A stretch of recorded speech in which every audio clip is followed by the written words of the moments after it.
কিশোরগঞ্জ সদর নওগাঁ বাসস্ট্যান্ড এলাকায় হাতি দিয়ে চাঁদাবাজি করছিলেন মাউত রেজাউল মোল্লা। এক ফার্মেসিতে চাঁদা চাওয়া হলে ফার্মেসির মালিক মাসুদুর রহমান টাকা দিতে অস্বীকার করেন। হাতিটি তার সুর দিয়ে মাসুদুর রহমানকে পেঁচিয়ে উপরে তুলে আছাড় মারেন। ঘটনাস্থলেই গুরুতর আহত হন তিনি।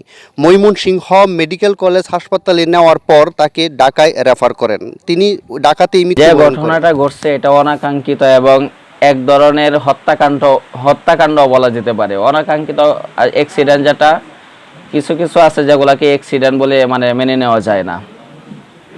যে উনি দোকানরত অবস্থায় ছিলেন, হাতি দিয়া এরকম চাঁদাবাজি যারা করে, চাঁদা যারা তুলতে যায়, তে হয়তোবা উনি টাকা দেন নাই বা এরকম একটা কিছু হবে, যার কারণে হাতি তার এরকম সুর দিয়ে পেঁচায় আছাড় দিছে। আছাড় দেওয়ার কারণে তৎক্ষণাৎ সাথে সাথে এরকম চোখ নাক কান দিয়ে রক্ত বের হয়েছে। ওনাকে হাসপাতালে নেওয়া হয়েছে।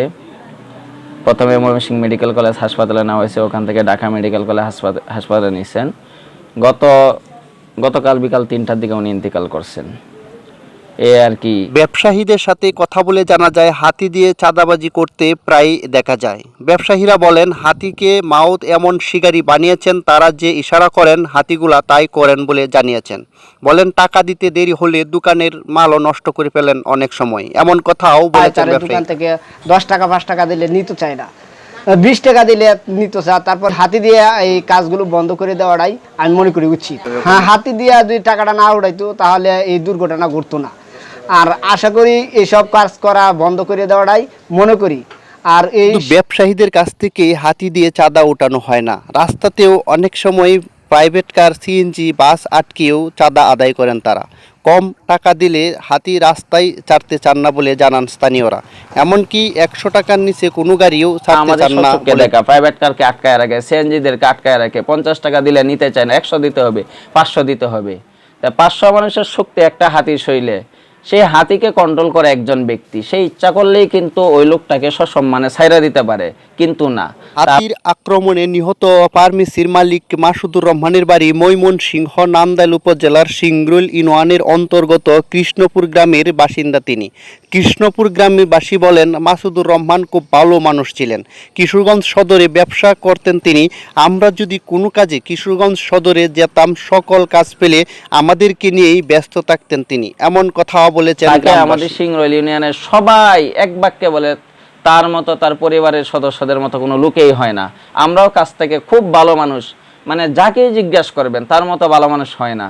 কিন্তু এই 10 টাকা 15 টাকার জন্য একজন ধার্মিক, একজন ফার্মাসিস্ট, একজন বড় ব্যবসায়ী, সাবেক ইবনে সিনার এরিয়া ম্যানেজার, ওনার মূল্য এই 10 টাকা 15 টাকার কাছে ওনার জীবনের কি মূল্য রইল?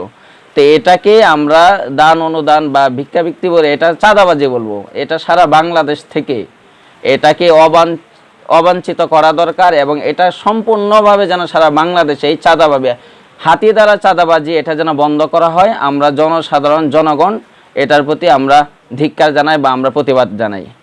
কৃষ্ণপুর গ্রামবাসী বলেন হাতি দিয়ে চাঁদাবাজি যেন দ্রুত বন্ধ হয়। হাতির চাঁদাবাজির জন্যই অকালেই মাসুদুর রহমানকেই হারাতে হয়েছে বলে জানান তারা।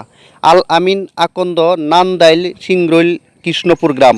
ফেসবুক পেজ AR TV সবাই ফলো করুন, পাশাপাশি ইউটিউব চ্যানেল AR TV সবাই সাবস্ক্রাইব করুন। আসসালামু আলাইকুম।